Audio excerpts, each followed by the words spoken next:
one of the oldest inhabitants of Freeport, having arrived here in 1890, although I was born in 1876, 84 years ago. I'm here in the 85th year. I think my record of those 80 years may be interesting to those who have the opportunity and chance of hearing my voice. I'm not going to talk like they talk in America about the log cabin in the White House, but what I will say is this.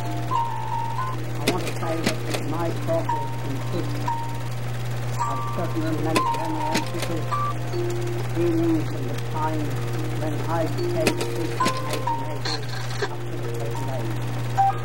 I might say talk from the prison cell to Lewis jail up to the time I became chairman of the council and first citizen in Freeport, and then later on